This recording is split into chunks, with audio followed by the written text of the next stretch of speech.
Film की शुरुआत एक कपल को दिखाते हुए होती है जो अपने होने वाले बच्चे को लेकर काफ़ी खुश और एक्साइटेड थे। इसके बाद कुछ महीने बाद का सीन दिखाया जाता है। अब मैडेलाइन प्रेग्नेंट थी और बच्चे की डिलीवरी के लिए कुछ ही दिन बचे थे। मैडेलाइन की सास मैडेलाइन से अच्छा बर्ताव नहीं करती थी। वो मैडेलाइन को अपने कंट्रोल में रखना चाहती थी, लेकिन मैडेलाइन इस तरह से अपने सास के कंट्रोल में नहीं रहना चाहती थी। मैडेलाइन की सास इसलिए मैडेलाइन को बिल्कुल भी पसंद नहीं करती थी। वो उससे नफ़रत करती थी। वो चाहती थी कि जिस डॉक्टर से वो मिलवाना चाहती है वो लोग उसी से मिलें, लेकिन मैडेलाइन को वो डॉक्टर बिल्कुल भी पसंद नहीं आया क्योंकि वो उसकी कंडीशन को सीरियसली नहीं ले रहा था। इसलिए मैडेलाइन और उसका हस्बैंड ये फ़ैसला करते हैं कि वो किसी हॉस्पिटल में नहीं जाएंगे, बल्कि वो किसी मिडवाइफ यानी दाई को बुलाएंगे। मिडवाइफ को प्रेग्नेंट लेडी की देखभाल और डिलीवरी के लिए रखा जाता था क्योंकि उन्हें ये काम करने का एक्सपीरियंस होता था, लेकिन प्रोफेशनली मिडवाइफ डॉक्टर नहीं होती। इसलिए मैडेलाइन की सास को उनका ये डिसीजन बिल्कुल भी सही नहीं लग रहा था। वो उन्हें कहती है कि तुम्हें इस हालत में हॉस्पिटल नहीं जाना चाहिए, लेकिन दोनों हस्बैंड वाइफ मिडवाइफ को रख लेते हैं। अब मिडवाइफ उन्हें कहती है कि आप दोनों परेशान ना हो, मुझे इस काम का काफ़ी एक्सपीरियंस है, इसलिए बेबी की डिलीवरी सही से हो जाएगी। अब एक दिन मैडेलाइन के सीने में दर्द होने लगता है, जिसके बाद उसका हस्बैंड उसे हॉस्पिटल लेकर जाता है। अब जो डॉक्टर मैडेलाइन को देखता है वो मैडेलाइन की सास का जानने वाला डॉक्टर था। वो डॉक्टर मैडेलाइन को बिल्कुल भी सही नहीं लग रहा था और उसके हस्बैंड को भी वो डॉक्टर अच्छा नहीं लगता। दोनों हस्बैंड वाइफ उस डॉक्टर से इलाज करवाने से मना करते हैं, लेकिन वो उनकी नहीं मानता। इसके बाद मैडेलाइन का हस्बैंड मिडवाइफ को कॉल करता है। अब यहाँ हमें ये भी पता चलता है कि मैडेलाइन की सास मैडेलाइन से बहुत नफ़रत करती है, इसलिए वो उसे उस डॉक्टर से मरवा भी सकती है। इस बात का अंदेशा मैडेलाइन को भी था। अब मैडेलाइन के हस्बैंड के कॉल करने के बाद हॉस्पिटल में मिडवाइफ पहुँच जाती है। वो डॉक्टर से कहती है कि ये मेरी पेशेंट है, इसलिए आप लोग इसका इलाज नहीं करेंगे।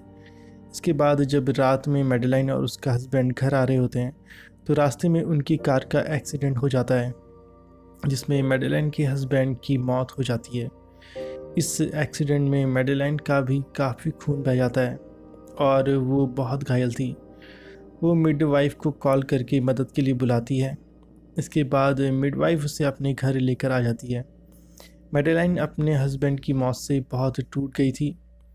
उसे यकीन नहीं हो रहा था कि ये सब अचानक से कैसे हो गया। अब मिडवाइफ घर में मैडेलाइन का सही से इलाज नहीं कर पा रही थी। उसे हॉस्पिटल लेकर जाना ज़रूरी था, लेकिन क्योंकि मैडेलाइन खुद ही हॉस्पिटल नहीं जाना चाहती थी, इसलिए वो अपने घर में ही उसका ट्रीटमेंट करने की कोशिश कर रही थी।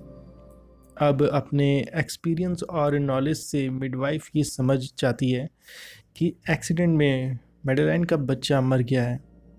अब क्योंकि मैडेलाइन पहले ही अपने हस्बैंड की डेथ से काफ़ी दुखी थी, तो इसलिए मिडवाइफ उसे इस खबर के बारे में कुछ नहीं बताती और उससे ये खबर छुपाती है। अब कुछ दिनों बाद जब मैडेलाइन की डिलीवरी का टाइम आता है तो बच्चे की डिलीवरी काफ़ी मुश्किल वाली होती है, जिसमें मैडेलाइन को काफ़ी पेन होता है।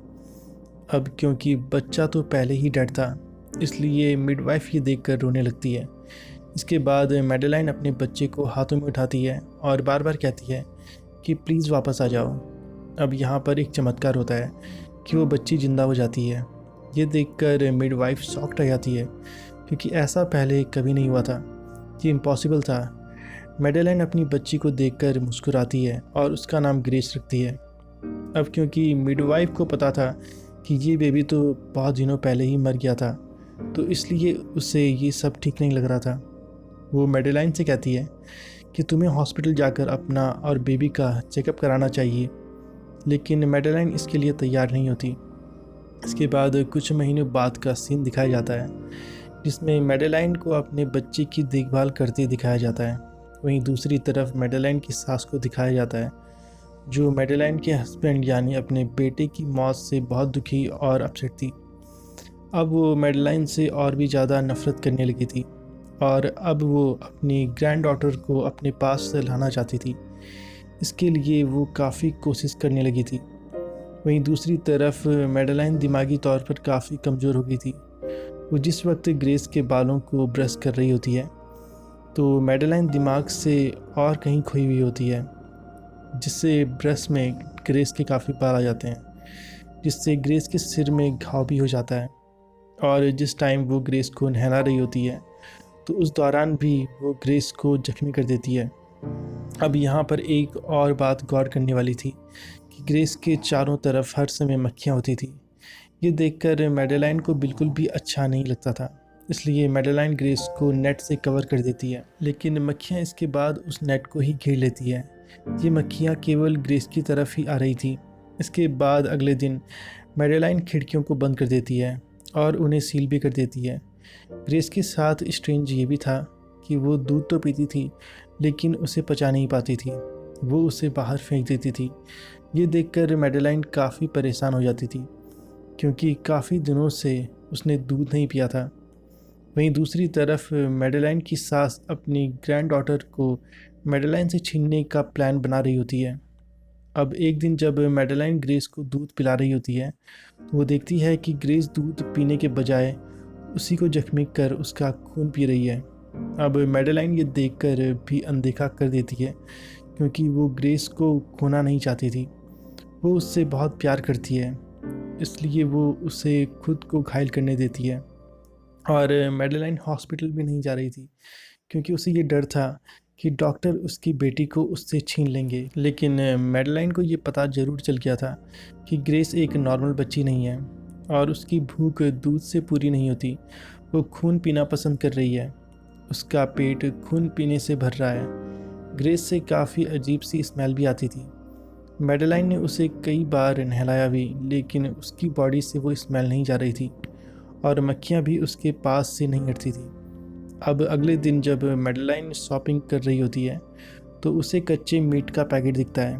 अब क्योंकि मैडेलाइन जानती थी कि ग्रेस खून पीती है, इसलिए वो सोचती है कि इस मीट से खून निकालकर ग्रेस की भूख मिट सकती है।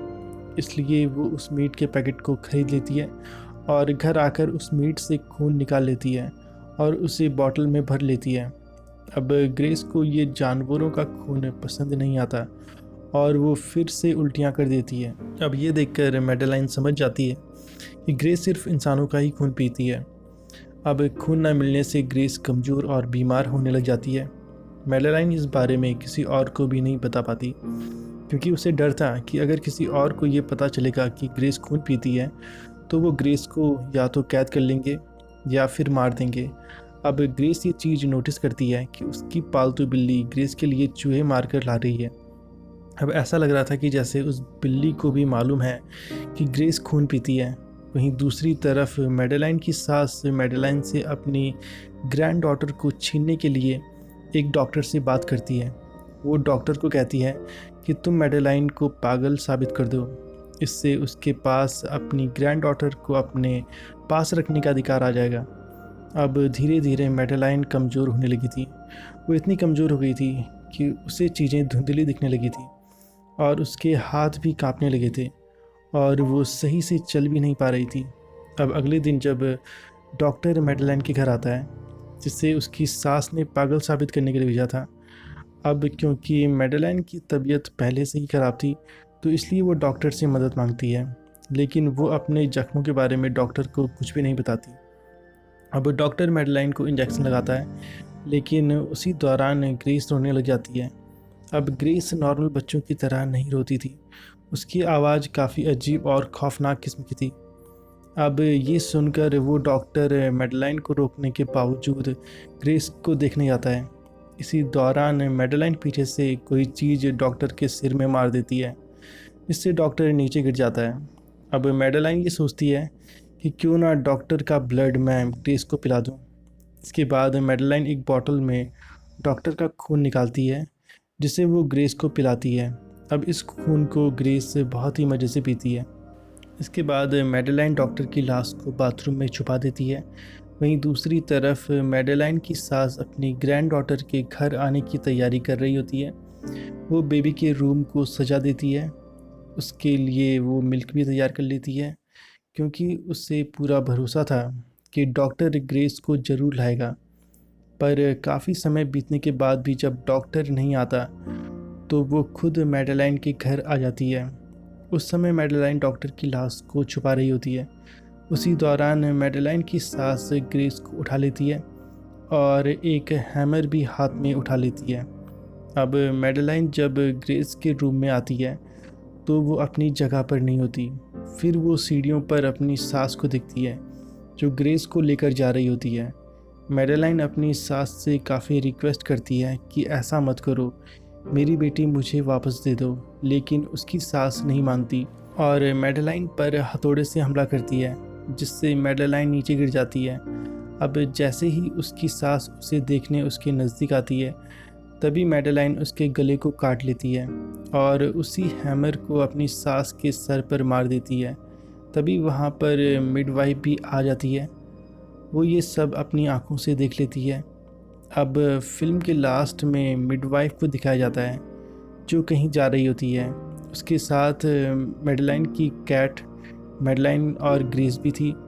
मैडेलाइन अब और ज़्यादा कमज़ोर हो गई थी और अब ग्रेस के दांत भी आ रहे थे और अब वो खून के साथ साथ इंसानी मीट भी खाती थी। मिडवाइफ इसके लिए मदद भी करती थी ताकि ग्रेस को खून मिलता रहे। लास्ट में दिखाया जाता है कि ग्रेस अब मैडेलाइन की बॉडी को भी खाने लगी है और यहीं पर ये फिल्म ख़त्म हो जाती है। तो दोस्तों, आपको आज की हमारी वीडियो अगर पसंद आई हो तो लाइक ज़रूर कीजिए, चैनल को सब्सक्राइब करना मत भूलिए and hit the bell icon button. तो मिलेंगे फिर किसी मूवी के साथ। आज के लिए बस इतना ही। Thank you so much.